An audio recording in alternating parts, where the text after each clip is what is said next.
I wonder if the police departments everywhere could start doing a better job at monitoring who they're selling their used cop cars to. While we're driving, you look in the rear view and you're like, well, I know what this guy's, he's a cop. But sometimes it isn't. Sometimes it's a taxi and you're like, oh, you got me this time, taxi man. And then other times it pulls up and it is indeed a cop car. But it's a little, the lamp that's used for finding bodies in a ditch, that's tilted down. That's all you have to legally do, I guess, when you're pretending to be a cop. Is tilt down that lamp, and then the door, it's still a black and white car, but the door just has a haphazard X spray painted on it, and then you look and the driver's just a fucking murderer. Just a bearded, where's the nearest graveyard? Easy, hatchet, man. I mean, maybe not a murderer, but someone with a Boost mobile phone. You know, someone with... Do you ever say something about someone, and then you're like,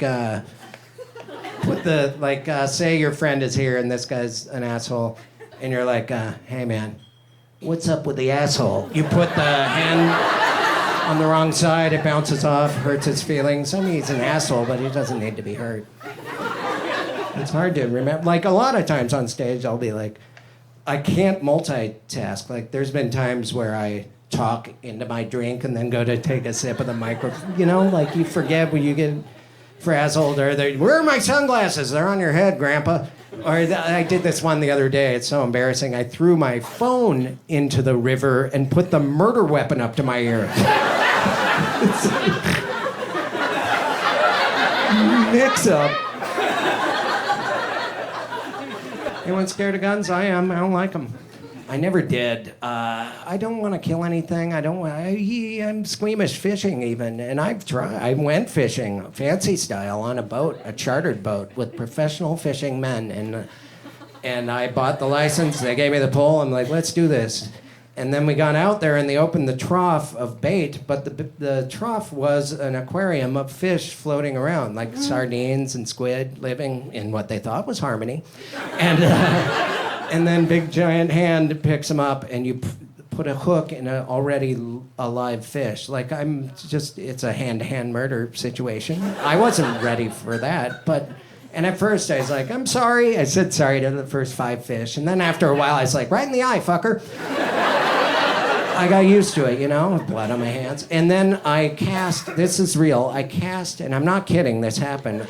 I cast, the fish was flopping on a hook, and this bird out of nowhere, it's near Catalina Island. You know the island. This bird flew by like like an albatross or just a seagull that really took care of himself.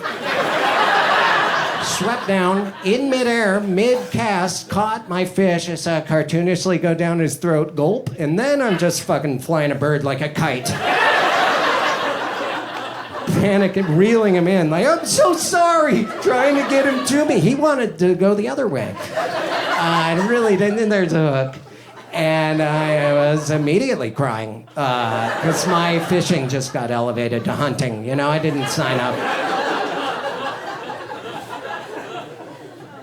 Everyone on the boat thought I caught something, and they're like, bird kite. And then the head fishing man, I think that was his name, he came along. He snipped the line, and then the bird flew away with great stride. And I was like, well, he'll be for that. Bird's fine, right? And he's like, oh no, that's a dead bird. Dead bird flying!